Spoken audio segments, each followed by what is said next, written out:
Hey guys, welcome back to my new video. তো আজকের video thumbnail থেকে অনেকেই বুঝতে পেরেছো যে আজকের এনএস এর উপরে কিছু আমি কাস্টমাইজ করেছি, সেটা হচ্ছে একদমই জিরো কস্টে।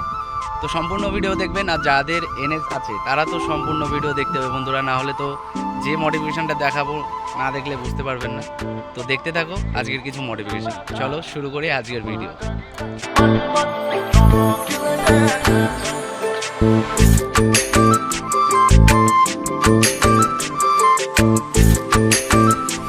এনএস 160 তো কিছু আমি কাস্টমাইজ করেছি, যেমন ব্যাক সাইডে যদি দেখতে পারো, ব্যাক সাইডে আমি এটাকে উল্টো করে লাগিয়ে দিয়েছি। দেখতেই পাচ্ছ, এটা এই সাইডে ছিল, আমি এটা উল্টো করে লাগিয়ে দিয়েছি। আর পেছনের যে মার্গারটা থাকে রিমুভ করে দিয়েছি, এবং এইখানে আর একটা পাদানি থাকে, এই সাইডটাতে একটা পাদানি থাকে, সেটাকেও আমি কিন্তু রিমুভ করে দিয়েছি। আর এই সাইডে আর একটা গার্ড থাকে, সেটাকেও আমি রিমুভ করে দিয়েছি। আর যেটা সবথেকে বড় কথা হচ্ছে, অনেকে আমাকে বাইকটা রাস্তায় দাঁড় করিয়েও জিজ্ঞাসা করে যে ভাই এটা কি তুমি কাস্টমাইজ করে লাগিয়েছো? এটা একদমই না, আমি কাস্টমাইজ করিনি কিছুই। এটাকে জাস্ট এটা এইভাবে ছিল, এটাকে উল্টে আবার আমি এটা লাগিয়ে দিয়েছি। যদি আমি তোমাদের চাবি দেখে দেখাই, 1 মিনিট দেখাচ্ছি।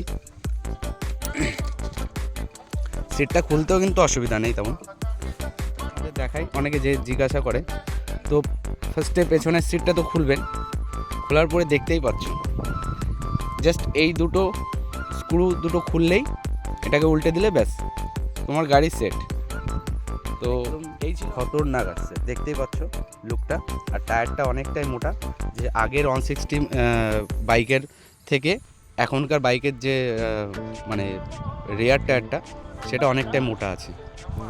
তো সামনে আমার এখানে একটু অ্যাক্সিডেন্ট হয়ে গেছিলো, সেই কারণে আমি এখানে ক্র্যাশ হয়ে গেছে, সেই কারণে স্পাইডারম্যানের একটা স্টিকার লাগিয়ে দিয়েছি। আর লেগ গার্ড তো আমি খুলে দিয়েছি, লেগ গার্ডটাও একটু ভেঙে গিয়েছিলো, আর তেমন কিছু গাড়িতে হয়নি। আর দেখতেই পাচ্ছ যে সামনে যে এই কালারটাকেও আমি কালার করাইনি, জাস্ট স্টিকার করিয়েছি। এটা মিনিমাম 250 টাকা নিয়েছিল। আর কিছু কাস্টমাইজ আমি এখনও করব। তো আমার ভিডিওতে যদি নতুন হয়ে থাকো, অবশ্যই ভিডিওটাকে লাইক, কমেন্ট এবং নতুন হয়ে থাকলে সাবস্ক্রাইব করে থাকবেন।